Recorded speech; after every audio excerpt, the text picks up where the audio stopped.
Hi everyone, welcome to Sunroom Storytime. My name's Mr. Dan.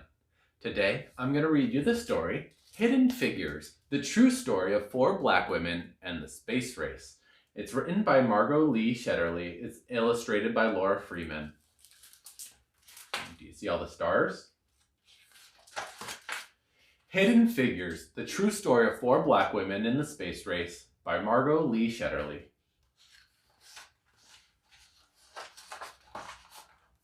Dorothy Vaughan, Mary Jackson, Katherine Johnson, and Christine Darden were good at math. Really good. In 1943, the United States was at war, World War II. Dorothy Vaughan wanted to serve her country by working for the National Advisory Committee for Aeronautics, the government agency that designed airplanes. Having the best airplanes would help America win the war.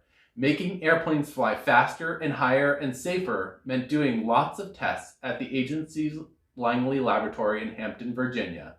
Tests meant numbers, numbers meant math, and math meant computers. Today we think of computers as machines, but in 1940, computers were actual people, like Dorothy, Mary, Katherine, and Christine. Their job was to do math. Because Dorothy was a black and a woman, some people thought it would be impossible for her to get a job as a computer. She lived in Virginia, a southern state where laws segregated or kept apart black people and white people. They could not eat in the same restaurants. They could not drink from the same water fountains. They could not use the same restrooms. They could not attend the same schools. They could not play on the same sports teams. They could not sit near each other in movie theaters. They could not marry someone of a different race. But Dorothy didn't think it was impossible. She was good at math. Really good. She knew she was the right person for the job. She applied and the laboratory offered her a position as a computer. At work, blacks and whites were kept apart. The white computers worked in one building, and Dorothy and the other black computers worked in a different building in their separate office. Even though they worked on the same kinds of assignments, the black computers and white computers used separate bathrooms and ate in separate lunchrooms. America won the war in 1945, but Dorothy stayed on the job, still trying to make airplanes faster and safer. By 1951, the Americans and Russians were competing to see who could build the best planes. That meant more experiments and more numbers. Lots and lots of numbers. And more numbers meant the need for more computers.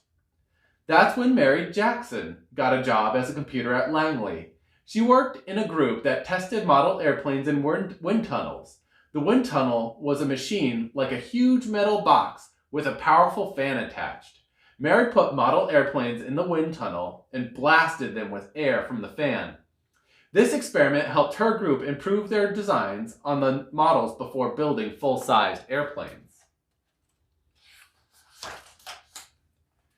Mary wanted to become an engineer, but officials said it was impossible. Most of the engineers at the laboratory were men, and to become an engineer, Mary needed to take high-level math classes, but she wasn't allowed to go inside the white school where the classes were taught. But Mary was good at math, really good.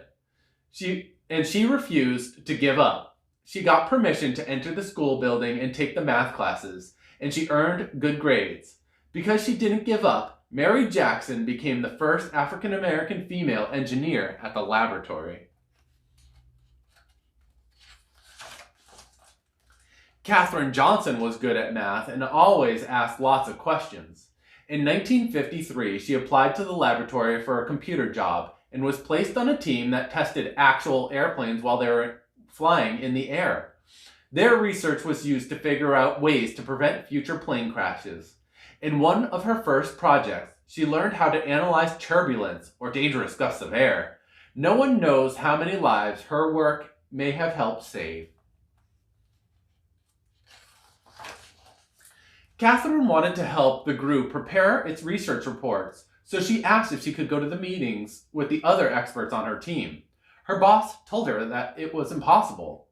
"Women aren't allowed to attend meetings," he said, But Katherine knew she was good at math, as good at math as anyone else, maybe better. So she asked again, and again, and again. Katherine asked her boss so many times that he finally invited her to the meetings. Katherine was good at math, really good. And because she fought to be treated the same as the men, she became the first woman in her group to sign her name to one of the group's reports.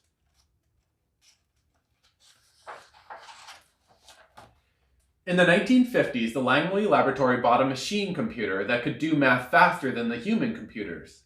At first, these machines made mistakes. Dorothy learned how to program the machine so they got the right answers. She taught the women in her group how to program the computers too.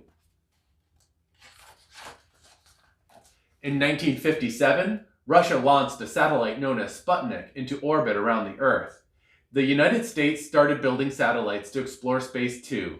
For years, the laboratory had used math to design airplanes. Now it would need math to create spaceships as well.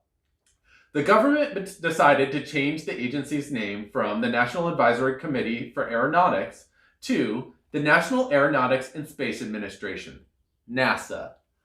In 1961, President John F. Kennedy told Congress, "I believe that this nation should commit itself to achieving the goal, before this decade is out, of landing a man on the moon and returning him safely to Earth." A man on the moon. But the first step to getting a man on the moon was to send an astronaut around the Earth. NASA was going to need to hire more space experts and more people who are good at math. Really good.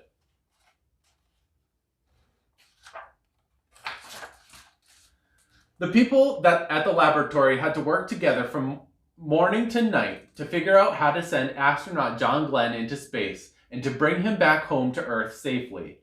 Katherine Johnson knew she could use math to help. "Tell me where you want this spaceship to land, and I'll tell you where to launch it," Katherine told her boss.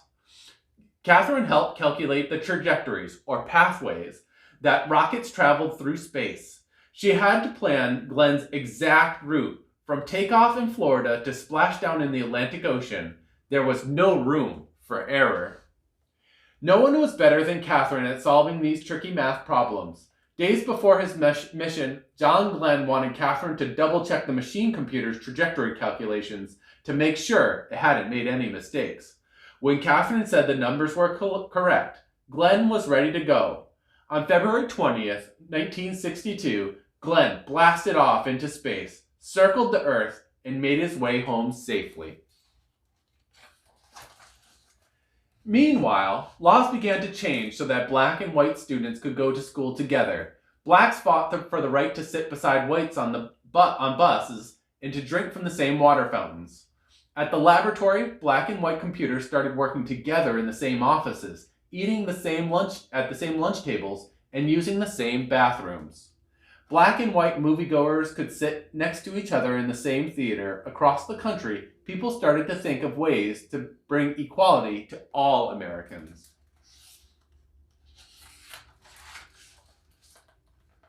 Christine Darden was good at math, and she loved electronic computers. She started working at Langley in 1967. Christine wanted to become an engineer, and thanks to Dorothy, Mary, and Katherine, she knew it was possible.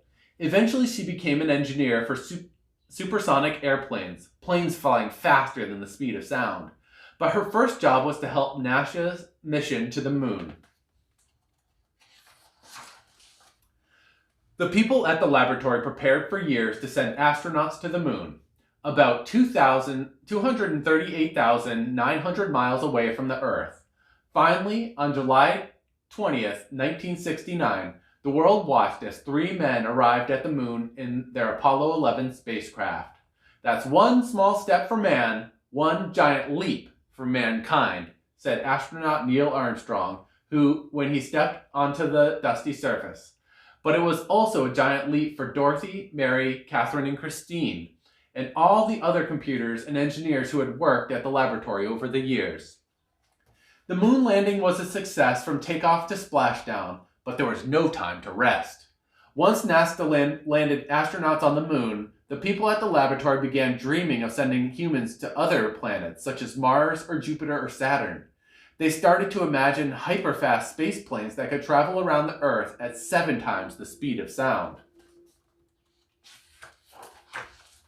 The next adventure wouldn't be easy and would require lots of tests and lots of numbers. But Dorothy, Mary, Katherine, and Christine knew one thing. With hard work, perseverance, and a love of math, anything was possible. And here's a nice timeline. And then, if you would like, you could read more about each of the individuals that they were talked about in the book. And they're all wonderful women. And here's a glossary of some more terms that were used throughout the book. And that was Hidden Figures, the true story of 4 black women and the space race, written by Margot Lee Shetterly. I hope you enjoyed that, and I hope to see you again next time on Sunroom Storytime.